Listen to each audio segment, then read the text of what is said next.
World top 100% scholarship తో admission పొందాలి అనుకున్న India's top competitive exams IIT NEET IAS design law group 1 government jobs etcetera guidance కావాలి అన్న India and world top universities లో medicine law finance join అవ్వాలన్నా students and parents కి career counselling కావాలన్నా మీ కెరియర్ డెసిషన్ డబుల్ చెక్ చేసుకోవాలి అనుకున్న 25 years experience doctor Satish IRSC గారిని సంప్రదించండి. నమస్తే. ప్రైమ్ నేమ్ విద్యా ఉద్యోగ ఉపాధి అవకాశాల కార్యక్రమానికి స్వాగతం. నేను మీ బ్రహ్మనాయుడు. ప్రస్తుతం మనతో ఉన్నారు ఐఆర్ఎస్ అధికారి డాక్టర్ సతీష్ గారు ఉన్నారు. సతీష్ గారితో మాట్లాడదాం. నమస్తే సతీష్ గారు. నమస్తే.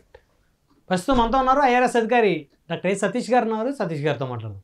నమస్తే సతీష్ గారు. నమస్తే అండి. సార్, ప్రధానంగా ఈరోజు కమ్యూనికేషన్ స్కిల్స్, గ్రామ వాతావరణం, గ్రామాల నుంచి గ్రామీణ వాతావరణం నుంచి వచ్చిన వాళ్ళు ఎంఎస్ చేయడానికి ఆస్ట్రేలియానో లండనో వెళ్ళినటువంటి పరిస్థితుల్లో కమ్యూనికేషన్ స్కిల్స్ లేకపోవడం వల్ల చాలా ఇబ్బంది పడుతూ ఉన్నారు. ఇంకా కొంతమందిని కాలేజెస్ నుంచి కూడా రిజెక్ట్ చేసి, అడ్మిషన్స్ రిజెక్ట్ చేసి మళ్ళీ బ్యాక్ పంపిస్తున్నారు అనే వార్తలు కూడా వస్తున్నాయి సార్. అంటే ఏం జరుగుతుంది అసలు? ఇది ఫస్ట్ రైట్ చేసింది యూకే అండి. ఓకే. యూకే చాలా సీవియర్గా ఈ ప్రాబ్లమ్ని ఫేస్ చేస్తుంది. ఏంటంటేనండి, యూకే కాలేజెస్కి కన్సల్టెంట్స్ ఉంటారు కదా మన భారతదేశంలో. పర్టికులర్గా వీళ్ళు ఏం చేస్తున్నారంటేనండి, స్టూడెంట్స్ని తీసుకుని ఈ చిన్న చిన్న కాలేజీల్లోనూ పెద్దగా చదువు మామూలుగా అంతంత మాత్రంగా ఉన్న వాళ్ళని తీసుకుని ఈ ఇంగ్లీష్ ఎగ్జాము దొంగతనంగా రాయిస్తున్నారా లేకపోతే వాళ్ళు రాస్తున్నారా అనే విషయం పక్కన పెడితే, వీళ్ళని యూకే వెళ్ళిన తర్వాత వాళ్ళ అంటే ఇంగ్లీష్ స్కిల్స్ పర్టికులర్గా కమ్యూనికేషన్ అంటే దానికి బ్రాడ్ టర్మ్, అది పక్కన పెడదాం, ఆ వర్డ్ దగ్గర వద్దు. కానీ ఇంగ్లీష్ స్కిల్స్ పర్స్పెక్టివ్లో ప్రొఫెసర్స్, అది కూడా Russell group university, Russell group అంటే చాలా కొంచెం మంచి కాలేజెస్ అండి యూకేలో. వాళ్ళు ఇచ్చినటువంటి రిపోర్టు ఏంటంటే, రీసెంట్గా యూకేలో అది పెద్ద ఇష్యూ అవుతుందండి. అది హయ్యర్ ఎడ్యుకేషన్ పాలసీ ఇన్స్టిట్యూట్ అని ఒక ఇన్స్టిట్యూట్ అండి అది యూకేలో, లండన్లో. వాళ్ళు ఏం చేశారంటే, అసలు ఈ స్టూడెంట్స్ యొక్క పరిస్థితి ఏంటి అన్నది మొత్తం ఒక సర్వే చేసి ప్రొఫెసర్ల దగ్గర తీసుకున్నట్లయితే అసలు మ్యాక్సిమం మాస్టర్ స్టూడెంట్స్, బ్యాచిలర్ వాళ్ళకి ఇబ్బంది లేదు, బ్యాచిలర్స్కి ఇబ్బంది లేదు, మాస్టర్స్కి ఉంది. అది చెప్తాను ఎందుకో ఆ రీజను. ఈ మాస్టర్ స్టూడెంట్స్లో మీరు చూసినట్లయితేనండి, పర్టికులర్గా వచ్చినటువంటి విద్యార్థులు ఎవరైతే ఉన్నారో, ఎక్కువగా భారతదేశం నుంచి వచ్చినటువంటి విద్యార్థులు మీరు చూస్తుంటే, వీళ్ళు క్లాస్లో కూర్చున్నప్పుడు జనరల్గా మ్యాక్సిమం పోస్ట్ గ్రాడ్యుయేషన్ క్లాసెస్ అనే కాదు, ఏ క్లాసెస్ అయినా డిస్కషన్స్ ఏ ఉంటాయి కదండి క్లాస్ అంటేనే. ఆ డిస్కషన్స్లో అలా ఎవడో పార్టిసిపేట్ చేయట్లేదంట. వీళ్ళకి టెక్నికల్ నాలెడ్జ్ ఉందో లేదో అన్న విషయం పక్కన పెడదాం, కొంతమంది ఉందా చెప్పు. డిస్కషన్స్ పార్టిసిపేట్ చేయకపోవడం, అసలు ఎలాంటి కాన్ఫిడెన్స్ లేకపోవడం. అసలు సెమినార్ ఇవ్వాలంటే స్లైడ్ వేసుకుని స్లైడ్ చదివేస్తున్నారంట. అంటే ఓన్గా చెప్పడం కాదు, ఎక్స్ప్లెనేషన్ ఏం లేదు, చదివేయడమే.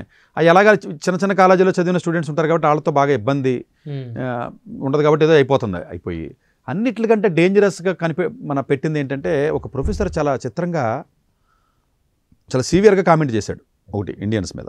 ఏమని కామెంట్ చేశాడంటే, మీ స్టూడెంట్స్ ఎవరైతే ఇండియా నుంచి వస్తున్నారో ఏదన్నా ఇంగ్లీష్లో నన్ను అడగాలి అంటే గూగుల్ ట్రాన్స్లేటర్ తీసి గూగుల్ ట్రాన్స్లేటర్లో తెలుగు మాట్లాడి దాన్ని ఇంగ్లీష్లో ట్రాన్స్లేట్ అయిన తర్వాత ఇంగ్లీష్ మాట్లాడుతున్నాను అంటాడు.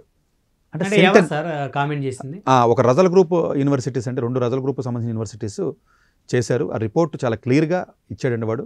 హైయర్ ఎడ్యుకేషన్ పాలసీ ఇన్స్టిట్యూట్ వాళ్ళు ఇచ్చినటువంటి రిపోర్ట్ మీరు ఒకసారి లోపలికి వెళ్ళినట్లయితే, many UK universities are faces more international students who do not need the basic requirement of English language skills.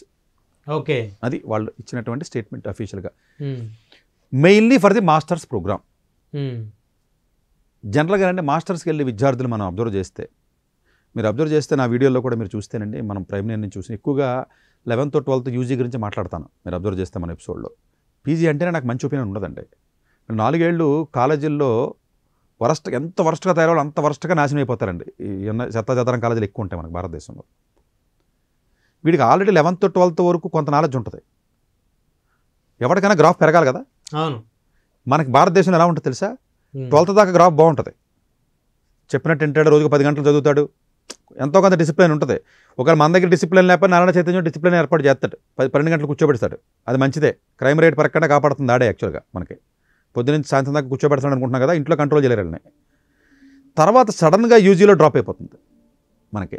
యూజీలో drop అయిపోయి ఈ ఎంసెట్ కాలేజీలో అక్కడెక్కడ లోకల్గా చదివి లేకపోతే వేరే కాలేజీలోకి వెళ్ళినా అక్కడ తెలుగు వాళ్ళు ఉండడం వల్ల అసలు సొంతంగా ఒక ఈమెయిల్ రాయడం, ప్రొఫెసర్తో మాట్లాడడం, ఓకే, ఒక ప్రాజెక్ట్ చేస్తే ప్రాజెక్ట్ రిపోర్ట్ తయారు చేయాలి కదా ఓన్గా.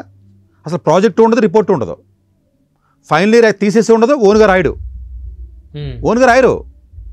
అసలు 4 years అండర్ గ్రాడ్యుయేషన్లో వీళ్ళ స్కిల్ సెట్ అబ్నార్మల్గా పడిపోతుంది, నాశనం అయిపోతుంది. పడిపోవడం కాదు, నీచంగా అయిపోతుంది వీళ్ళది. డెవలప్ అవ్వాల్సిన స్కిల్స్ డౌన్ అయిపోతున్నాయండి. అదే 12th యూజీకి వెళ్ళిన వాళ్ళు యూకే, ఆస్ట్రేలియా కానీ లేకపోతే యూఎస్ కానీ ఎక్కడికి వెళ్ళినా వాడు అప్పుడు దాకా ఎంతో కొంత డిసిప్లిన్ ఉంటుంది 12th వరకు, అసలు లేకుండా ఉంటారు. మీరు అబ్జర్వ్ చేస్తే మనకు భారతదేశంలో కానీ మన 2 రాష్ట్రాల తెలుగులో కానీ వీడు కొంచెం అక్కడికి వెళ్ళినప్పుడు ఆటోమేటిక్గా ఆ స్కిల్స్ కొంచెం ఇంప్రూవ్ అవుతాయి. అది కూడా మంచి కాలేజీకి వెళ్తే, లేదా అక్కడికి వెళ్ళిన తర్వాత ఏదో డ్రగ్స్ అలవాటు లేదా డ్రగ్స్ అమ్ముకుని కూడా బతకొచ్చు, అది వేరే విషయం పక్కన పెట్టండి. కొంచెం బెటర్ కాలేజీకి వెళ్ళినట్టుగా ఏమవుతుందంటేనంటే ఓన్గా ప్రాజెక్ట్స్ రాయడం, అంతే కదా, నువ్వు నేర్చుకున్నది రాయాలండి, ప్రజెంటేషన్ చేయడం, పీపీటీలు, ఇది ఓన్గా చేసి ఓన్గా లేకపోతే ఏదైనా రీసెర్చ్లో ఇన్వాల్వ్ అవ్వడం, కమ్యూనికేషన్ చేయడం, ఇది 4 years టైం ఉండడం వల్ల 4 yearsలో నేర్చుకుంటున్నాడు. ఈ పీజీ వాళ్ళు యూకేలో 1 year ఉంటుంది. మెయిన్ ప్రాబ్లం యూకేకి ఎందుకు వచ్చిందంటే ఇది యూకేలో పీజీ 1 year, 2 years కాదు, ఇంకోటి ఇండస్ట్రీ ట్రైనింగ్ అంటారు, అది ఆప్షనల్, పెట్టుకుంటే పెట్టుకోవచ్చు, అది లేదు, అది పక్కన పెట్టండి. ఉండడం వల్ల ప్రొఫెసర్స్ ఇచ్చిన కంప్లైంట్ ఏంటంటే అసలు అడ్మిషన్ డిపార్ట్మెంట్ వాళ్ళని పిలిచి అసలు మీరు అడ్మిషన్స్ ఎలా చేస్తున్నారో, కనీసం బేసిక్ ఇంగ్లీష్ కూడా లేనివాడికి అడ్మిషన్ చేసి మా క్లాసుల్లో కూర్చోబెడుతున్నారు. కనీసం వాడు ఇంగ్లీష్లో డిస్కషన్లో పార్టిసిపేట్ చేయడు, సెమినార్లో పార్టిసిపేట్ చేయడు, ఇంటరాక్షన్లో పార్టిసిపేట్ చేయడు, గ్రూప్ టాస్కింగ్ అంటారండి, గ్రూప్ వర్క్ చేయట్లేదు, నోట్లో మాట రావట్లేదు వీడికి. ఈ చెత్త అంతని స్క్రాప్ అంతని పట్టుకొచ్చి మాకు పెడుతున్నారు ఏంటేళ్ళు అని చెప్పి అడ్మిషన్ డిపార్ట్మెంట్స్ మీద కంప్లైంట్ ఇచ్చారు వాళ్ళు ప్రొఫెసర్లు. ప్రొఫెసర్ ఇంకో కంప్లైంట్ ఏమి ఇచ్చాడు, అసలు ఎగ్జామ్స్ ఇంగ్లీష్ లాంగ్వేజ్ టెస్ట్లో అయితే ఐఎల్సో లేకపోతే ఇంకోటి ఎగ్జామ్స్ ఉన్నాయి, అసలు ఎలా పాస్ అవుతున్నారో, దొంగ ఎగ్జామ్స్ రాసి ఎలాగ వస్తున్నారో ఇండియా నుంచి, జిఆర్ఈలు కానీ ఈ ఎగ్జామ్స్ అని డ్యూలింగో ఎగ్జామ్ అని ఇంకో ఎగ్జామ్ అని దొంగ ఎగ్జామ్లు రాసి వస్తూ ఉంటారు. మీకు తెలియదు ఉంది, అన్ని దొంగ ఎగ్జామ్ రాసి వస్తూ ఉంటారు మన వాళ్ళు. ఈ టోఫెల్ కానీ, ఇది టోఫెల్ కూడా దొంగ ఎగ్జామ్ రాస్తారు. ఈ దొంగ ఎగ్జామ్ రాసి రావడం అన్న పాయింట్ ఏదైతే ఉందో, ఇది ఎలా వస్తున్నారో దీన్ని ఎందుకు అరికెట్టలేకపోతున్నాం మనం, ఇది చాలా బ్యాడ్ పరిస్థితి కదా. అసలు మాట్లాడే పరిస్థితే లేదు, సెమినారే లేదు, డిస్కషనే లేకుండా పోతున్నారు వీళ్ళు. మాట్లాడాలంటే గూగుల్ ట్రాన్స్లేట్లోకి వెళ్ళి ట్రాన్స్లేట్ చేసుకుని చెప్తున్నారు, ఇంతకంటే ఈ యాప్స్ వాడి మాట్లాడుతున్నారు వీళ్ళు. అసలు ఇది మేము అసలు ఎలా పాఠాలు చెప్పాలి వీళ్ళకి? ఏదో క్లాసులో ఏమీ మాట్లాడకుండా కామ్గా కూర్చుని ఉంటున్నారు వీళ్ళు. కాన్ఫిడెన్స్ లేకపోవడం వల్ల ఫైనల్గా కంక్లూషన్ ఏమొచ్చింది, మొత్తం స్టడీ చేస్తే వీడికి లాంగ్వేజ్ లేకపోవడం వల్ల కాన్ఫిడెన్స్ లేదు. నాలెడ్జ్ కొంతమందికి ఉండొచ్చు, చాలామందికి ఉండదు, కొంతమందికి ఉంటుంది. అంటే బేసిక్ ఇంగ్లీష్ ఎగ్జామ్స్ కూడా ఈ కన్సల్టెన్సీస్ దగ్గరికి వెళ్తే నువ్వేమీ ఐఎల్స్ రాయక్కర్లా, నువ్వు జిఆర్ఈ రాయక్కర్లా, నువ్వు శాట్ రాయక్కర్లా, ఏ ఎగ్జామ్స్ రాయక్కర్లేదని చెప్పి దొంగ ఎగ్జామ్స్ పెట్టి దొంగతనంగా ఎగ్జామ్స్ రాయిస్తున్నారండి. హోమ్ బేస్డ్ ఎగ్జామ్స్ ఉంటాయి తెలుసు కదా, ప్రాక్టరేట్ అని 30,000 40,000 ఇస్తే రాసేస్తారు, మీకు ఐడియా ఉందో లేదో. ఈ ఎగ్జామ్స్ రాయించి ఈ స్టూడెంట్ కూడా అడుగుతున్నాడు కన్సల్టెన్సీ ఏజెన్సీ దగ్గరికి వెళ్ళి, సార్ దొంగ ఎగ్జామ్ రాయచ్చా? లేదు అన్నాడు అనుకో, ఆడు కన్సల్టెన్సీ దగ్గరికి వెళ్ళాడు. పేరెంట్స్ కూడా కనీసం తెలియట్లా, బ్రెయిన్ ఉండట్లేదు వాళ్ళకి. ఇటు దొంగ ఎగ్జామ్ రాస్తున్నాడు, ఎలాగరా రేపుతున్నా అన్నది కూడా లేదండి. గట్టిగా ఒక మెయిల్ కానీ ఒక లీవ్ లెటర్ కానీ రాసే పరిస్థితిలో ఒక ఇంజనీరింగ్ స్టూడెంట్ లేడంటే. 12th వాడు లేడంటే పర్లా, యాక్చువల్గా 12thలోనే కొంచెం నాలెడ్జ్ ఉంటుందండి, ఎంతో కొంత రాయగలుగుతున్నాడు. ఇంజనీరింగ్ కానీ డిగ్రీ కానీ అయిపోయిన తర్వాత మొత్తం స్పాయిల్ అయిపోతాడు, మొత్తం జీరో అయిపోతాడు, ఎందుకు పనికిరాడు, స్క్రాప్ అది.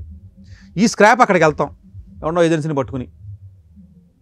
ఈ ఏజెన్సీలో ఆల్మోస్ట్ మీకు యూకే ఉందనుకో 150 యూనివర్సిటీలు ఉంటాయి, ఓ 15-20 కాలేజీలు తీసి మినహాయిస్తే మిగిలిన కాలేజీలు ఇంటర్నేషనల్ స్టూడెంట్స్కి అడ్మిషన్ కావాలంటే పొద్దున్న అడిగితే సాయంత్రానికి ₹1 ఖర్చు లేకుండా ఫ్రీగా పంపించేస్తారు మిమ్మల్ని. యోకొట్టడో లేకపోతే ఐడిపిఓడో లేకపోతే కన్సల్టెంట్స్ ఉన్నారు, ఫ్రీగా పంపేస్తారు, వెళ్ళిపోవడమే. లండన్లో చదువుతున్నాను చెప్తాడు మీ ఫోన్ చేస్తే. మీరు ఏమనుకుంటారు, లండనా అంటే నాకు తెలిసిన వాళ్ళు కూడా చాలామంది ఉన్నారు సతీష్ గారు, లండన్లో చదువుకోవడానికి వెళ్ళి అక్కడ ఏదో షాపింగ్ మాల్లో పనిచేసి, అది ఆ పని కూడా చిన్న పనే, అంటే ఇక్కడ చేసే పని నామూషి, ఇక్కడ ఏదన్నా కప్పులు కడగటం లేకపోతే కడుగుతారండి, అక్కడ పోతే ఏం చేస్తారండి, అక్కడ ఆఖరికి టాయిలెట్స్ కడగటం కూడా సిద్ధపడిపోతారు. అక్కడ ఉండి ఏదో నెలకు ₹1,00,000 ఎంతో సంపాదించుకుంటారు ఇండియన్ కరెన్సీ, అవి నెల ఇక్కడ పంపించేసుకొని 5 సంవత్సరాలు కంప్లీట్ అయిన తర్వాత మళ్ళీ ఇక్కడ రిటర్న్ వచ్చేస్తారు. కూలి పనికి వెళ్తున్నారని చెప్పండి. మరి ఇక్కడ పేరెంట్స్ ఏమో మా అబ్బాయి లండన్లో ఉన్నాడు, మా అబ్బాయి ఆస్ట్రేలియాలో ఉన్నాడు. అదేనండి, ఇది అసలు ఇంకొక పదం ఒకటి వాడాడండి ఆ ప్రొఫెసర్, అది నెట్లో ఉంటుంది, మీరు డౌన్లోడ్ చేసి చదువుకోవచ్చు ఎవరైనా ఈ వీడియో చూసిన వాళ్ళు. ఫుల్ క్లాస్ అంతా సైలెన్స్గా ఉంటుంది. ఎందుకంటేనండి చాలా ఇంకొక లాజిక్ కూడా చెప్పాలండి, చాలామందికి తెలియదు ఇది. ప్రీమియర్ కాలేజీల్లో ఇంటర్నేషనల్ స్టూడెంట్స్ తక్కువ ఉంటారు, ఇండియన్ స్టూడెంట్స్ హార్డ్లీ 4-5 ఉంటారండి, అంతకంటే ఎక్కువ ఉంటారండి. ఎనీ ప్రీమియర్ కాలేజీ మీరు వెళ్ళండి, చాలా తక్కువ ఉంటారండి ఇండియన్స్, 2 3 4 అలా ఉంటారు అంతే పీజీలో కూడా. ఇంపీరియల్ వెళ్ళినా లేకపోతే ఆక్స్ఫర్డ్ వెళ్ళినా లేకపోతే లో కాలేజీకి వెళ్తే ఇండియన్స్ 60-70% ఉంటారు. అవును, ఇవన్నీ వీళ్ళు బతికేదే ఇండియన్స్ డబ్బుల మీద, ఇంటర్నేషనల్ స్టూడెంట్స్ ఫీజు మీద. ఫీజు తగ్గించేస్తారు, 5 లక్షలు 10 లక్షలు తీసుకుంటారు. అందులో సగం ఏమో అందులో యాక్చువల్ 20% కన్సల్టెంట్కి ఇస్తారండి, రూల్ అది. మీరు 10 లక్షలు ఫీజు కట్టారని 2 లక్షలకి ఇచ్చేస్తారు హైదరాబాద్కి, ఇచ్చేస్తారు సరే కదా. ఈ ఇండియన్స్ తెలుగు వాళ్ళందరూ మళ్ళీ అక్కడ ఇదే చేసుకుంటూ ఉంటారు. అంటే వాళ్ళు మళ్ళీ గ్రూపులు లేకపోతే ఇంకోటి అక్కడ మళ్ళీ మతాలు, క్యాస్ట్లు, నా కులం నీ కులం ఎన్ని రకాలు, అది వేరే విషయం పక్కన పెట్టండి. మ్యాక్సిమం ఏంటంటేనంటే ఈ స్టూడెంట్స్ ఎవరైతే ఉన్నారో ఎక్కువ మంది స్టూడెంట్స్ మనోళ్ళే ఉంటారండి, తెలుగు వాళ్ళే. వాళ్ళు సైలెన్స్గా ఉంటారు, క్లాసులో ఏం మాట్లాడరు. ఏదైనా మాస్టర్ డౌట్ ఏదైనా అడిగితే డిస్కషన్కి, మిగతా టైంలో మాట్లాడుకుంటారు, అది వేరే విషయం. మిగతా మాట్లాడుకోవాలండి, ల్యాప్టాప్ ఆన్ చేసుకోవచ్చు, క్లాసుకి ఎలా చేస్తారు అక్కడ ల్యాప్టాప్లో సినిమాలో లేకపోతే గేమ్స్ లేకపోతే ఏదైనా క్రికెట్ చూసుకుంటూ ఉంటారు, మాట్లాడతారు. అది కూడా క్లాసులకు అటెండ్ అవ్వాల్సిన మ్యాండేటరీ ఏం కాదండి కంట్రీస్లో, చాలా కాలేజెస్లో. ఎలాగైనా attendance is not a mandatory for them. Actually fees వచ్చిందా లేదా అంతే, సింపుల్. ఎగ్జామ్ కూడా పోయి ఇంకోటి రాసేయచ్చు. ఈవెన్ లండన్లో కూడా మీకు చాలా కాలేజెస్లో కింద కాలేజీలు అలా ఉంటాయి, కొంచెం ప్రీమియర్ కాలేజీలో అలా ఉండదు. సో అది పక్కన పెట్టండి. క్లాస్ అంతా సైలెన్స్గా ఉంటుంది, అది అది పక్కన పెట్టండి.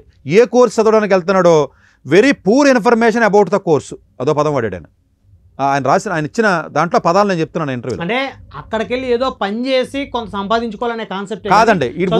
ముందు తల్లిదండ్రులు వీడు ఎలా ఆలోచుకుంటారంటే అసలు మనకు తిరుగులేదు, మనకు ఫుల్ నాలెడ్జ్ ఉంది, మనకు ఫుల్ బ్రెయిన్ ఉంది, మనం అక్కడికి వెళ్ళిపోతే తెగ సంపాదించుకోవచ్చు, ఉద్యోగం వచ్చేస్తుంది, మనకు గొప్ప స్కిల్ అని అనుకుంటాడు. అక్కడికి వెళ్ళిన తర్వాత 2 నెలలకు 3 నెలలకు అర్థమైపోద్దికి, అర్థమైపోయిన తర్వాత ఎవరికి చెప్పుకోలేడు. అప్పుడు ఆల్రెడీ ఏజెన్సీ కూడా మోసం చేసేసి ఉంటాడండి, డబ్బులు లాగేసి ఉంటాడు, లేకపోతే చెత్తకాలు. కొంతమందికి మంచి ప్రొఫైల్ ఉన్నా కూడా ఏజెన్సీ దగ్గరికి వెళ్తే, మొన్న పేరెంట్ వచ్చారండి మన దగ్గరికి, 15-20 శాట్ వచ్చిందండి, లేకపోతే మంచి ప్రొఫైల్ ఉందండి, జార్జ్ మ్యాషన్ యూనివర్సిటీకి దేనికి వచ్చింది. అదేంటే మంచి ప్రొఫైల్ ఉంది, ఆ కాలేజీకి వెళ్ళటంటే కనీసం టైర్ 2 కాలేజీకి వెళ్ళొచ్చు కదా, మంచి కాలేజీకి వెళ్ళొచ్చు కదా, విస్కాన్సిన్ లేకపోతే యూఎన్సీకో లేకపోతే మేరీలాండ్ కాలేజీ పార్క్కి వెళ్ళొచ్చు కదా అని అన్నాను నేను.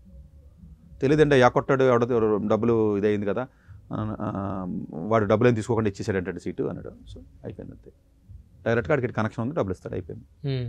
ప్రొఫైల్ బాగున్న వాళ్ళు కూడా మోసపోతున్నారు, ఎందుకంటే వీళ్ళకి బ్రెయిన్ ఉండదు. ఎవడన్నా అప్లికేషన్, ఇప్పుడు కాలేజీ అప్లికేషన్ పెట్టాలనుకోండి, కొంచెం మంచి కాలేజెస్, ఆడో 50,000 1,00,000 అడుగుతాడు కాలేజీకి, పెట్టరేళ్ళు. తాడు కొనవు నువ్వు, గేదె మాత్రం కొంటావు, మంచి బలంగా ఉన్న గేదెని. తాడు సరిగ్గా ఉండదు అంతే. అంటే ఈ ఏజెన్సీస్ చేసి మోసానికి అన్యాయంగా బలైపోతున్నారు. ఇంకొకటి కొత్తగా మోసం ఏం చేస్తున్నారంటే వీళ్ళు, ఇప్పుడు కెనడా కానీ కొన్ని దేశాల్లో డిప్లొమా కోర్సులు ఉంటాయి. డిప్లొమా కోర్సులు కూడా మీకు అక్కడికి వెళ్ళిపోండి జాబ్ వచ్చేస్తుందని చెప్పడం, లేకపోతే టూరిస్ట్ వీసా మీద వెళ్ళిపోండి మీరు అక్కడ ఆటోమేటిక్గా వీసా కన్వర్ట్ అయిపోతుందని చెప్పడం, ఇలా మోసం చేసి న్యూజిలాండ్ లాంటి దేశాలకు ఆ దేశాలకు పంపేస్తున్నారు. వీళ్ళు మామూలుగా అఫీషియల్గా ప్రాస్టిట్యూషన్స్ రన్ చేస్తే లీగల్గా తప్పు కాబట్టి పోలీసులు అరెస్ట్ చేస్తారు కదా, అంతే కదండి. ప్రాస్టిట్యూషన్స్ అంటారు కదండి, వ్యభిచార గృహాలు అయితే మాత్రం పోలీసులు పట్టుకుని వేస్తారు కదండి, అది అన్అఫీషియల్గా. ఇది అఫీషియల్గా జరుగుతున్న వ్యభిచారం, ఇది అంతకంటే నేరం. ఇది డైరెక్ట్గా కన్సల్టెన్సీ పెట్టి రాంగ్ ఫేక్ అడ్వర్టైజ్మెంట్లు ఇచ్చి, లేదా రాంగ్గా ర్యాంకులు వచ్చినాయని చెప్పి పబ్లిష్ చేసుకుని ఐఏఎస్ ఐపీఎస్లో లేదా ఐఐటీ ఇన్స్టిట్యూట్స్ కానీ లేదా ఏజెన్సీలు రాంగ్గా పబ్లిష్ చేసి ఈ పిల్లల్ని పబ్లిక్గా అందరికీ తెలిసే విధంగానే మోసం చేసి తరలించేస్తారు. ఏమంటారు, ట్రాఫికింగ్ అంటారు చూసారా, తరలించేస్తున్నారు వాళ్ళు. అది ఇంకా గుడ్డికి వెళ్ళిపోతా ఉన్నారు. అది ఇంకా బెటర్ అండి. వ్యభిచార గృహాలు సతీష్ గారు స్కిల్స్ లేవు అని స్టూడెంట్ తను తెలిసినప్పుడు అబ్రాడ్ అంటే భాష కాని ప్రాంతానికి వెళ్ళడం దేనికి సార్? కాదండి, వాడికి ఆశ ఎక్కువ ఉంటుందండి. బుర్ర తక్కువ ఉన్నవాడికి ఆశ ఎక్కువ ఉంటుంది, స్కిల్ ఉన్నవాడికి ఆశ ఎక్కువ ఉండదు. మీకు స్కిల్ ఉందనుకోండి, ఎక్కువ ఆశ, మీరు రియలిస్టిక్గా ఆలోచిస్తారు, ఎందుకంటే మీరు తెలివైనడు. అబ్రాడ్ వెళ్ళినప్పుడు ఖచ్చితంగా ఇంగ్లీష్ మాట్లాడాలి. కాదండి, ఎప్పుడైనా తెలుగు మాట్లాడాలి. ఎప్పుడైనా ర్యాంకర్ కానీ తెలివైనోడు కానీ ఎప్పుడు కూడా రియలిస్టిక్గా ఉంటాడండి. ఎప్పుడు ఆశపడ్డాడు, ఏమీ లేనివాడు ఆశపడతాడు. బ్రెయిన్ తక్కువ ఉన్నవాడు, నాలెడ్జ్ లేనివాడు, స్క్రాప్ మిగిలిపోయిన చెత్తా చెదారం చూసారా ఈ కాలేజీలో ఉంటుంది కదా, లోకల్ కాలేజీలో ఎంసెట్ కాలేజీలో అక్కడెక్కడ చదివిన ఉంటుంది, అక్కడ ఏదైనా వాళ్ళే షార్ట్ కట్ మెథడ్స్ చదువుతారు. ఆశ షార్ట్ కట్ మెథడ్స్, ఇదో వరడు గుర్తుపెట్టుకోవాలి మీరు. మీరు మీ వల్ల ఏది కానప్పుడు ఏం చేస్తారు తెలుసా, ఒక్క దారి దొరికింది అనుకోండి, ఆ దారిలో 90% రిస్క్ ఉందన్న కూడా చేస్తారు, ఎందుకంటే మీకు వేరే దారి లేదు. ఏదో జాక్పాట్ కొట్టేద్దాం. మీకు ఇంకా ఎగ్జాంపుల్ ఎగ్జాంపుల్ చెప్పాలంటే, ఇప్పుడు నేను ఉన్నాను, ఫర్ ఎగ్జాంపుల్ నేను చదువుకున్నాను, నాకు ఉద్యోగం వచ్చింది ఆఫీసర్, నాతో పాటు చాలా మందికి వచ్చినాయి. మా క్లాస్లో ఎవడో చదువుకోలేదు, బాగా వీక్గా ఉన్నాడు, వాడు వ్యాపారం చేసి 100 కోట్లు సంపాదిస్తున్నాడు. ఆడికి నాకు తేడా ఏంటంటే, మీకు అనిపిస్తుంటే సతీష్ గారు ఎంత చదువుకుని మీకే ఉందండి, 2-3 లక్షల ఉద్యోగం చేస్తాం కదా, ఏదో గవర్నమెంట్లో చేస్తున్నారు కదండి. వాడు చూడండి క్లాస్లో దేనికి పనికిరాని ఆ క్లాస్లో ఫెయిల్ అయిపోయినాడు కదా, ఆడు 100 కోట్ల వ్యాపారం చేస్తున్నాడు, చదువు ఎందుకు అని మీకు అనిపిస్తుంది, లాజిక్ కదా. అంతేగా. ఇక్కడ ఇంకొక ఇన్సైడ్ ఇంకోటి ఉందండి, ఇంకొక అబ్జర్వేషన్ ఉంటుంది. నేను రిస్క్ తీసుకోను, నేను ఆల్రెడీ స్కిల్ ఉంది, నాకు తెలివి ఉంది, నాలెడ్జ్ ఉంది, సరే నాకు ఎందుకు, నాకు ఉద్యోగం వచ్చింది కదా, నేను ఉద్యోగం చేసుకుందాం, మామూలుగా బతుకుదాం అని అనుకుంటున్నాను నేను, ఏదో పని. అవును, నీకేది లేదు, కొండకి ఎంటికేసేస్తావు. ఇలా 1000 మంది 10,000 మంది 1,00,000 మంది ట్రై చేస్తే ఒకడు 100 కోట్ల వ్యాపారానికి వచ్చాడు వాస్తవం. అది మిగిలిన రోడ్డు మీద అడుగు తింటూ ఉంటారు. వాళ్ళని ఎగ్జాంపుల్ కింద తీసుకో నువ్వు, ఎందుకంటే నీకు చదివే ఇంట్రెస్ట్ లేదు కదా. ఆ 1000, 1,00,000, 10,000 మందిలో ఉన్న ఒకటి సక్సెస్ అయ్యాడు చూసారా, అందరూ అతని వైపు చూస్తారు. ఎందుకని? నువ్వు లేజీ కాబట్టి, ఓకే, నీకు చదువు చేత కాదు కాబట్టి, నీకు స్కిల్ లేదు కాబట్టి. చదువు వచ్చినాడు ఎవడో నాలంటాడు ఏం చేస్తాడు, చదువుకుని పైకి వెళ్ళి చదువుకుని సక్సెస్ అయిన వాళ్ళు పర్సెంటేజ్ 90% ఉంటుంది, ఏదో రకంగా పోతున్నాడు. ఆ 90% చూస్తున్నాను నేను, నువ్వు 1% చూస్తున్నావు. లక్కీగా ఎవరో ఒకళ్ళు అవుతారు కదా, లక్కీగా కూడా కదా, వాడికి మోసం చేయడం ఒక స్కిల్, అది నేర్చుకున్నాడు. ఇప్పుడు చాలా మంది మీకు యూకేలో కూడా చాలా మంది యూకే కాలేజీలో చదివిన వాళ్ళు కూడా బతుకుతున్నారండి బానే. ఓకే, ఎలా బతుకుతున్నారో అక్కడ మళ్ళీ బిజినెస్ చేస్తాడు వెళ్ళాడు, మళ్ళీ ఒక కన్సల్టెన్సీ పెట్టి తెలుగు వాళ్ళందరినీ మోసం చేస్తాడు. అతనే ఉద్యోగం సాధించలేకపోయాడు, అతను అక్కడ కన్సల్టెన్సీ ఉద్యోగం. ఇప్పుడు సివిల్ సర్వీస్ కోచింగ్ చెప్పేవాడికి సివిల్ సర్వీస్ ర్యాంక్ వచ్చి ఉండదు, ఐఐటీ చెప్పేవాడికి ఐఐటీ ర్యాంక్ వచ్చి ఉండదు, ట్రైనింగ్ ఇన్స్టిట్యూట్లు పెడతారు, ట్రైనింగ్ ఇన్స్టిట్యూట్లు పెట్టి జనాన్ని నాశనం చేసేస్తున్నారు కదా. సేమ్ లాజిక్ అండి, వీడు అక్కడికి వెళ్తాడండి, వీడికి మిగతా స్కిల్ సెట్ ఉంటుంది. ఇప్పుడు నేను ఓన్లీ చదువుకున్నానండి, నాకు చదువు తప్ప ఏమి రాదండి నిజంగానే, టు బి హానెస్ట్. నాకు పెద్ద మిగతా స్కిల్ సెట్ లేదు, చదువు లేదనుకోండి, మిగతా టైం అంతా ఖాళీ కదా. నేను తిరుగుతాను కదా, 4 ఫ్రెండ్స్తో తిరుగుతాను కదా, పొరంబోకలో తిరిగి ఏ పనులు ఈ పనులు వాళ్ళతో వీళ్ళతో మాట్లాడుతూ ఉంటాను కదా, నాకు అదర్ స్కిల్ వస్తుందండి. ఆ స్కిల్లే మోసం చేయడం కూడా ఒక స్కిల్లే కదా, మాట్లాడడం ఒక స్కిల్, నెట్వర్కింగ్ ఒక స్కిల్. ఈ స్కిల్తో బతికేస్తాడు. ఈ బతకంది ఎవడంటే ఇన్నోసెంట్గా ఇంట్రావర్ట్గా ఉంటారు చూసారా, వాడికి చదువు లేక ఇంట్రావర్ట్గా ఉన్నాడు బతకలేడు. ఇప్పుడు మీకు మోసం చేయడం రావాలండి ప్రపంచం. ఇప్పుడు అమెరికా వెళ్ళినటువంటి చెత్తాచెదారం కాలేజీలోకి వెళ్ళిన అందరూ రియల్ ఎస్టేట్ చేస్తున్నారు అక్కడ. ఒక కన్సల్టెంట్ దగ్గర ఒక ఉద్యోగం, దొంగ ఉద్యోగం కింద రాయించి ఆన్ రోల్స్లో పెడతాడు నేమ్ని, ఒక ఉద్యోగం రన్ చేస్తాడు 3 ఏళ్ళు ఓపీటీలో. ఇంటి దగ్గర బాగా రిచ్ పీపుల్ ఉంటారండి హైదరాబాద్లో, వీళ్ళది ఎక్కడి నుంచి 2 కోట్లు 3 కోట్లు పంపిస్తున్నారు అక్కడికి. అక్కడ రియల్ ఎస్టేట్ స్థలాలు అమ్మడం చేయడం, మళ్ళీ అక్కడ కన్సల్టెన్సీ. ఇలా తెలుగు వాళ్ళు ఎవరైతే వస్తున్నారో వీడికి తెలిసింది కదా, ఇప్పుడు ఈ తెలుగు వాళ్ళని మళ్ళీ జాబులు ఇప్పిస్తానని చెప్పి మళ్ళీ ఈడో కన్సల్టెన్సీ పెట్టడం, లేకపోతే ఒక రకరకాల బిజినెస్ అండి. ఒక టీకో ఇలా ఏదో ఒక రకంగా ఓ 10% బతుకుతున్నారు. ఆ 10 మందిని చూసి మీరు వెళ్తున్నారు అనమాట లండన్. ఆ 10 మందిని చూసి వెళ్తున్నారు మీరు. క్లాస్లో ఎవడైతే లాస్ట్ బెంచ్లో సక్సెస్ అయ్యాడో ఆడిని చూసి మళ్ళీ మీరు చదువు ఎందుకని మీరు లాజిక్ చెప్తున్నారు. సేమ్ లాజిక్ అండి, అన్ని చోట్ల అప్లై అవుద్దండి యాక్చువల్గా. ఇది దయచేసి తల్లిదండ్రులు అర్థం చేసుకోవాలి. తల్లిదండ్రులకు ఎప్పుడు అబద్ధాలు చెప్తారండి వీళ్ళు. ఏమి అక్కలేదు నాన్న, 10 లక్షలు ఉంటే చాలు, 2 లక్షలు ముందు కడితే సరిపోద్ది, 1 లక్ష రూపాయలు కడితే సరిపోద్ది, లేకపోతే 15 లక్షలు ఏదో పార్ట్ అది చేస్తానంటే తల్లిదండ్రులు తెలియదు కదా. ఓకే కదా, తల్లిదండ్రులకు ఏం తెలుస్తుందండి, లండన్ వెళ్తున్నారంటే లండన్ పెద్ద సిటీ పేరు బాగుంది కదా, హైదరాబాద్ వెళ్తున్నారంటే బాగానే ఉంది కదా, తెలియదండి వాళ్ళకి, అంత నాలెడ్జ్ ఉండదండి. వెళ్ళి స్టూడెంట్కి కూడా కొంతమంది తెలిస్తే కొంతమంది తెలియదు. తెలిసినా కూడా నేను ఎలాగే ఎదవనా కదా, దేనికి పనికిరాను కదా, స్కిల్ లేదు కదా, ఏదో రకంగా ఎవడొకటి మోసం చేసి బతకాలి కదా అని వెళ్ళేవాడు కొంతమంది. అమ్మాయిలు అయితే ఎవడొకటి పట్టుకుని పెళ్లి చేసేసుకుందాం, అక్కడ గ్రీన్ కార్డు ఉన్న సెటిల్ అయినా చూసి కొంచెం పెళ్లి చేసుకుందాం, కొంచెం బాగానే ఉన్నాను కదా, నేను ఎవడొకటి చూసి పెళ్లి చేసుకుందాం ఇంటెన్షన్గా వెళ్ళేవాళ్ళు ఎక్కువ ఉన్నారండి. ఇప్పుడు పేరెంట్స్కి చెప్పరు, తెలియదు వాళ్ళకి అంత నాలెడ్జ్ ఉండదండి. పేరెంట్స్ మంచిగా వాళ్ళకి అంత ఆలోచించరండి. అంటే స్టూడెంట్స్ షార్ట్ కట్ మెథడ్స్ ఆలోచన విధానం వల్లే వెళ్తున్నారు. బేసిక్ ఇంగ్లీష్ కూడా రాని విద్యార్థి ఒక సెమినార్ పార్టిసిపేట్ చేయలేడు, ఒక ప్రజెంటేషన్ ఇవ్వలేని పరిస్థితిలో ఉండి, కనీసం ప్రొఫెసర్తో మాట్లాడతాక ఇంగ్లీష్ 4 ముక్కలు కూడా రానోడు అలా ఏం చేశాడు? దేశమే ఇంగ్లీష్ దేశం, అది అందరూ ఇంగ్లీషే మాట్లాడతారు. 4 సెంటెన్స్లు మెయిల్ చేయడం రాక రీసెర్చ్ ఆపర్చునిటీ కావాలండి, ప్రొఫెసర్ మెయిల్ చేయమంటాడు, నీకు మెయిల్ చేయడం రాజుడికి. మళ్ళీ ఏఐలోకో లేకపోతే గూగుల్ సెర్చ్లోకో లేకపోతే చాట్ జీపీటీలోకి వెళ్తాం. ఈ దరిద్రం ఏంటంటే ఈ టెక్నాలజీ వచ్చిన తర్వాత కొద్ది గొప్ప రాసేవాడు కూడా మానేశాడు. సరే రాయడం అంటే మేనేజ్ చేసావు, మరి మాట్లాడడం ఎలా మేనేజ్ చేస్తావు? మరి ఇంకో టెక్నాలజీ రావాలి, ఇంకో టెక్నాలజీ రావాలని చిప్ ఏమైనా పెట్టుకుంటే మరి ఏమన్నా మనం మనసులో అనుకున్నది మాట్లాడేస్తూ ఉండాలి. లేకపోతే బటర్ ఇంగ్లీష్ మాట్లాడేస్తారు సార్. అలా మాట్లాడితే వాళ్ళకి అర్థమవుతుంది కదండి. ఇప్పుడు యూకే ఉందండి లండన్, ప్రొఫెసర్స్ బై డిఫాల్ట్ వాళ్ళు ఇంగ్లీష్ కంట్రీ అది. చాలామంది ఇండియన్స్ ఇంకొకటి ఏం రాశాడు, చాలామంది మాకు వచ్చిన ఇంటర్నేషనల్ స్టూడెంట్స్ మాట్లాడుతున్నారు కానీ వాడు ఏం అడుగుతున్నాడో మాకు అర్థం అవ్వట్లేదు అన్నాడు ఒకడు. అది కూడా రాశాడు. అంటే ఏం మాట్లాడుతున్నాడో మాకు అర్థం చేసుకోవడానికి మాకు ఇబ్బంది అవుతుందని చెప్పాడు. ఏదో మాట్లాడేస్తా ఉన్నారు అంటే ఆడు తెలుగులో ఒకటి అనుకుని ఇంగ్లీష్లో ఫ్రేమ్ చేసి అంటున్నాడు, ప్రొఫెసర్తో మాట్లాడుతున్నాడు, ప్రొఫెసర్కి అర్థం కావట్లేదంట. అది ప్రొఫెసర్ డిఫెక్ట్ ఏమో సార్. అదేం కాదు.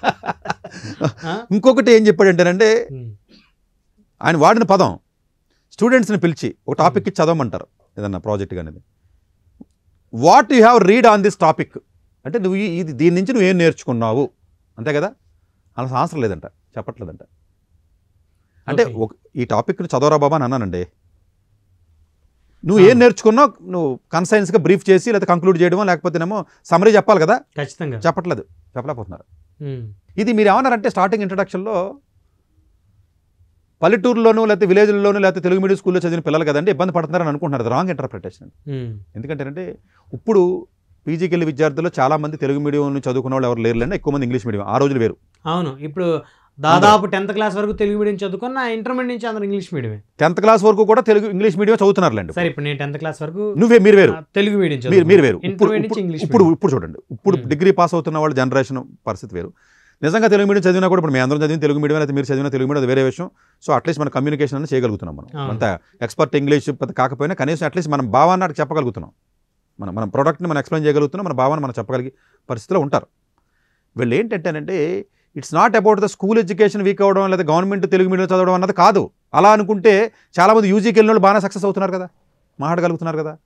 అంటే స్టూడెంట్ 4 yearsలో గ్రాఫ్ అబ్నార్మల్గా పడిపోయిందండి. ఇక్కడ ప్రొఫెసర్తో ఎవడో మాట్లాడడం, ఇక్కడ ప్రొఫెసర్లు సరిగా ఉండరు, వాటితో మాట్లాడేది ఉండదు. క్లాస్లో తెలుగులో మాట్లాడుకుంటాడు ఈడు ఫ్రెండ్స్, ఎగ్జామ్ బట్ ఆ పీపీటీ బట్టి కూడా రాస్తాడు. ఇంకెక్కడ అడిగి స్కిల్ వస్తుంది? లాంగ్వేజ్ స్కిల్ ఎక్కడ వస్తుంది మీరు చెప్పండి? అసలు ఫస్ట్ రాదు కదా, ఆపర్చునిటీ లేదు కదండి. మీరు చదివారండి, ఏదో కాలేజీకి వెళ్ళి చదివారండి, అరోరా కాలేజీకి పోయి చదివారు, లేకపోతే ఇంకోటి ఏదో కాలేజీకి చదివారండి, ఇక్కడ పోయి బీవైఆర్టీఓ. సరే, నా ఫ్రెండ్స్ అరోరా ఇంజనీరింగ్ కాలేజీలో ఇంజనీరింగ్ చదివి అందులోనూ ఈసీఈ బ్రాంచ్ తీసుకొని ఇప్పుడు ఈరోజు వాళ్ళు మెడికల్ రిప్రజెంటేటివ్గా పనిచేస్తూ ఉన్నారు. ఇది అంటే సందర్భం వచ్చింది కాబట్టి చెప్తా ఉన్నాను. వాళ్ళు చదువుకుంది ఇంజనీరింగ్, అందులోని electronics and communication engineering. So మేమంతా ఇంటర్మీడియట్ ఇంగ్లీష్ మీడియం చదువుకున్నాము, ఎంపీసీ. సో నా క్లోజ్ ఫ్రెండ్ తను అరోరా ఇంజనీరింగ్ కాలేజీలో ఈసీఈ బ్రాంచ్ తీసుకున్నాడు. నేను గుంటూరు డిస్ట్రిక్ట్, పల్నాడు డిస్ట్రిక్ట్లో ఐటీ ఇన్ఫర్మేషన్ టెక్నాలజీ. నేను తర్వాత after that 6.5 years software job చేశాను అనుకోండి. సో అది ఓవరాల్గా అలా కదండి. ఫీల్డ్ మారడానికి మీరు అనేది ఏంటంటే మ్యాక్సిమం అంటే ఫీల్డ్ మారడం తప్పలేదు, కానీ అట్లీస్ట్ కొంచెం డిగ్నిఫైడ్ ఫీల్డ్లో కొంతమంది వెళ్ళగలుగుతున్నారు, కొంతమంది తక్కువ శాలరీస్ పాపం వెళ్ళి సెటిల్ అవుతున్నారు. ఇవన్నీ ఏంటంటే స్కిల్స్ లోపం వల్ల, ఎంప్లాయ్మెంట్ లేదు, జాబ్ లేదు భారతదేశంలో అని చెప్తాను. ఎగ్జాక్ట్లీ. ఇప్పుడు నా ఫ్రెండ్ కూడా స్కిల్స్ లోపం వల్లనే తను మెడికల్ ఫీల్డ్కి వెళ్ళాడు, మెడికల్ రిప్కే వెళ్ళాల్సి వచ్చింది. తను మీరు చాలా మంది మీరు జస్టిఫై చేసుకోవడానికి అన్ఎంప్లాయ్మెంట్ ప్రాబ్లం అంటారు కదా, నిజంగా చదివి స్కిల్ ఉన్నవాడి కంటే జాబ్ ఇబ్బంది లేదంటే ప్రపంచంలో ఎక్కడికైతే కూర్చోడం వస్తుంది. వీళ్ళందరికీ జాబ్ లేని వాళ్ళు, అందరూ స్కిల్ లేని వాళ్ళు అండి. భారతదేశంలో 7 to 8% ఆఫ్ ది పీపుల్ మాత్రమే యావరేజ్గా హైయెస్ట్ సైడ్ బెటర్ స్కిల్స్ ఉన్నవాళ్ళు. మిగిలిన 93% ఆఫ్ ది స్టూడెంట్స్ స్కిల్ లేని వాళ్ళు అండి. స్క్రాప్ ఇదంతా. వీళ్ళు జాబులు లేవు అని గట్టిగా అరుస్తున్నారు. కంపెనీస్ ఏమైనా అరుస్తున్నాయి, ఒరే స్కిల్ లేదురా, మీరు చచ్చిపోతున్నారా, మీతో భరించలేకపోతున్నాం, స్కిల్ కూడా మీకు లేదని companies. It is not the question of the unemployment, it is not the question of unemployment, it is the question of employability. Employability word వేరు, అన్ఎంప్లాయ్మెంట్ వేరు. ఇది ఎంప్లాయబిలిటీకి సంబంధించినటువంటి ఆస్పెక్ట్ అండి. స్కిల్ ఉన్నవాడు ఎక్కడ బతుకుతున్నాడు అండి, అది పెద్ద ఇష్యూ లేదండి. నేను బాగా చదివాను, నాకు స్కిల్ ఉందండి, నాకు బతుకుదేరు లేదని ఆవిడ ఉండవు. అవును, సరే జీతాల్లో కొంచెం అటు ఇటు అయినప్పటికీ కూడా కొంచెం మంచి పొజిషన్లో డిగ్నిఫైడ్గానే ఉంటారండి అందరూ. వీళ్ళందరూ స్కిల్ లేని స్క్రాప్ అండి ఇదంతా.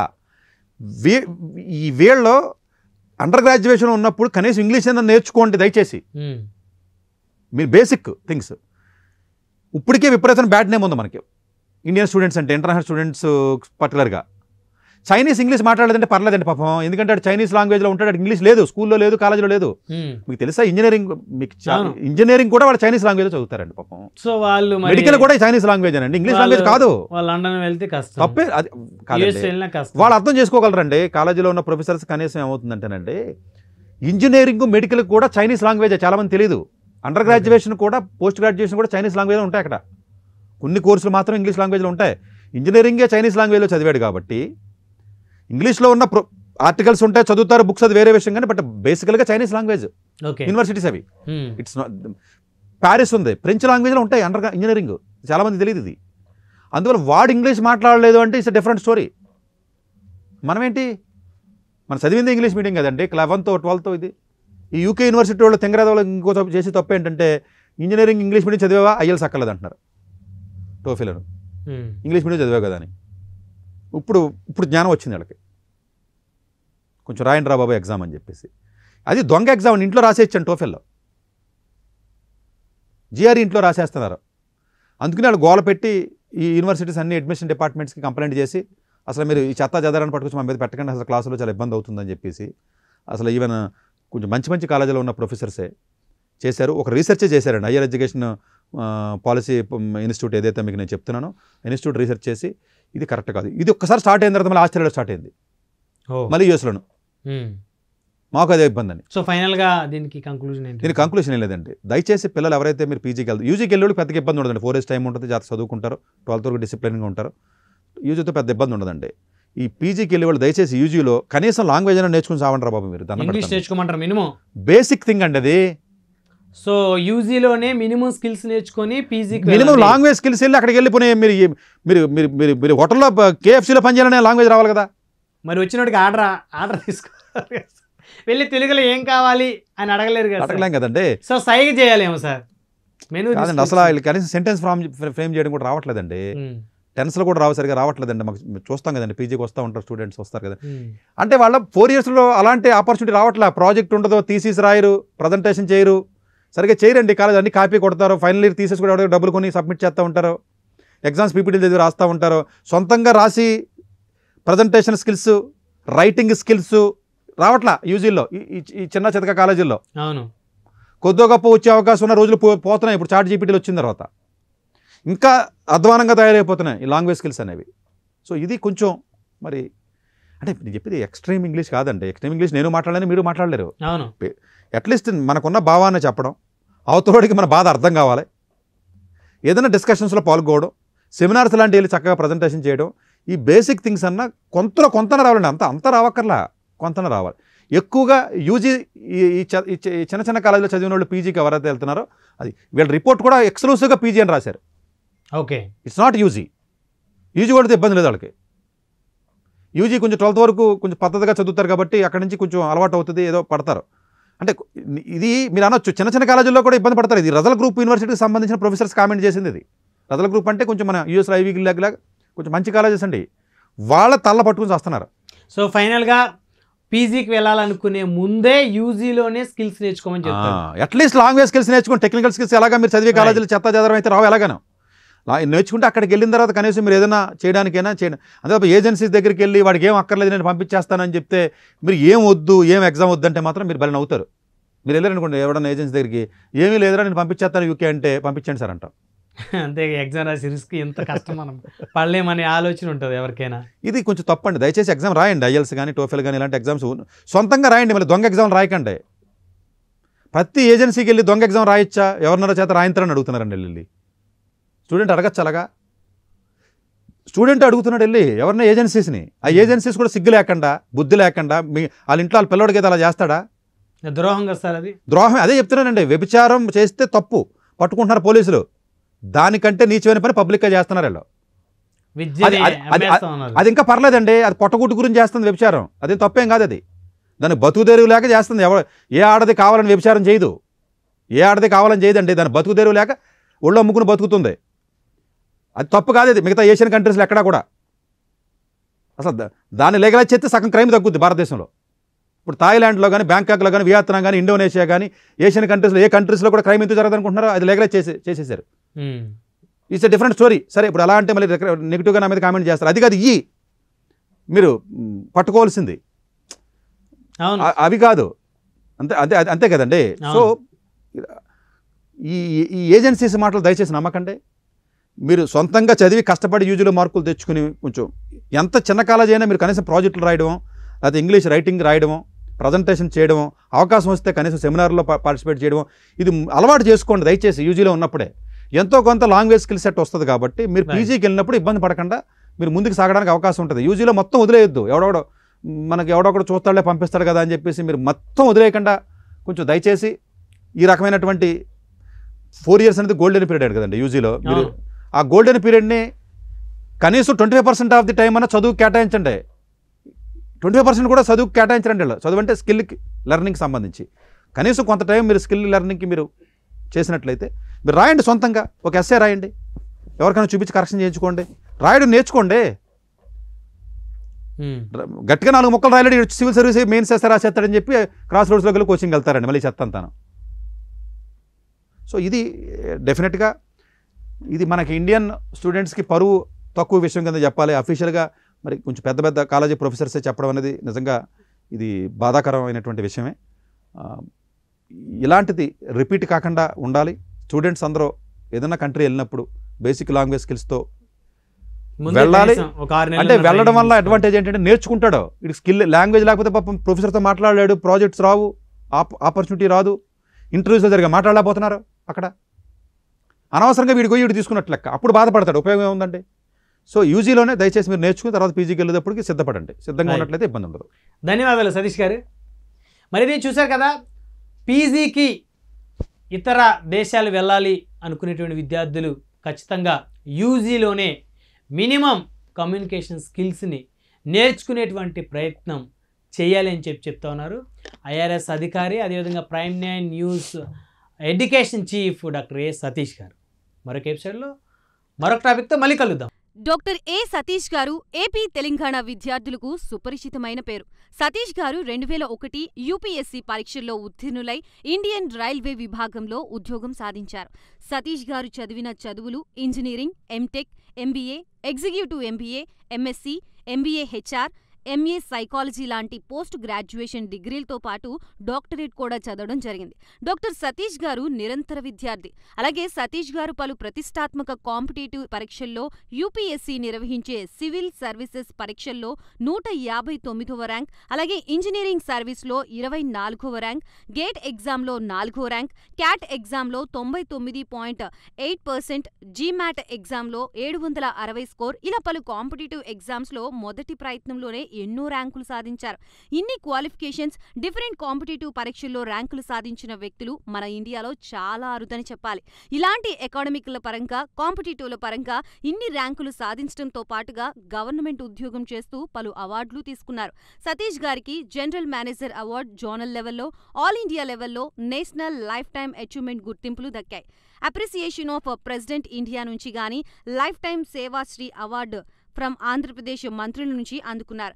వీటితో పాటు పలు రకాల అవార్డులు అందుకున్నారు. ఎన్నో ప్రతిష్టాత్మక ఆర్గనైజర్స్ సంస్థలో పర్మనెంట్ మెంబర్గా ఉన్నారు. కష్టపడి పైకి వచ్చిన వ్యక్తి కావడం వల్ల గత 20 సంవత్సరాల నుంచి ఎంతో మంది చిన్నపిల్లల దగ్గర నుండి 5, 6 తరగతి విద్యార్థుల నుంచి పెద్ద పెద్ద పీజీ, పీహెచ్డీ కాలేజీలకు వెళుతూ విద్యార్థులకి అవగాహన కల్పిస్తూ ఉంటారు. ప్రతి విషయంపైన డాక్టర్ సతీష్ గారు స్పష్టమైన అవగాహన కలిగి ఉన్నారు. డాక్టర్ సతీష్ బలంగా నమ్మే సూత్రం ఏంటంటే అవేర్నెస్ ఈజ్ ఎవ్రీథింగ్. మనిషికి అవేర్నెస్ ఉంటే ఏదైనా సాధించగలరు. ఒక్క మోటివేషన్తోనే కాదు, ఏది చెయ్యాలి, ఏది చేయకూడదు, ఎలాంటి డెసిషన్ తీసుకోవాలనే విషయాలపై, ముఖ్యమైన విషయాలపై అవగాహన కల్పిస్తూ ఉంటారు. అలాగే గవర్నమెంట్, ప్రైవేట్ జాబ్లే కాకుండా ప్రపంచ దేశాల్లోని జాబ్స్పై కూడా అవగాహన కల్పిస్తూ ఉంటారు. ఉద్యోగాలతో పాటు పెద్ద చదువులైన ఐఐటి వంటి వాటిపై సెషన్స్ నిర్వహిస్తూ ఉంటారు. ఇప్పటి వరకు 3 లక్షల సెమినార్లు ₹1 తీసుకోకుండా ఉచితంగా నిర్వహించారు. ఇందులో భాగంగా మన ప్రైమ్ 9 ద్వారా విద్యార్థులకి మోటివేషన్ ఇవ్వడానికి మీ ముందుకొస్తున్నారు డాక్టర్ సతీష్ గారు. వరల్డ్ టాప్ 100% స్కాలర్షిప్ తో అడ్మిషన్ పొందాలి అనుకున్న India top competitive exams IIT, NEET, IAS, design, law, group 1, government jobs etcetera guidance కావాలి అన్నా, India and world top universities లో మెడిసిన్, లా, ఫైనాన్స్ జాయిన్ అవ్వాలన్నా, స్టూడెంట్స్ అండ్ పేరెంట్స్ కి career counselling కావాలన్నా, మీ కెరియర్ డెసిషన్ డబుల్ చెక్ చేసుకోవాలి అనుకున్న 25 years experience doctor Satish IRSC గారిని సంప్రదించండి.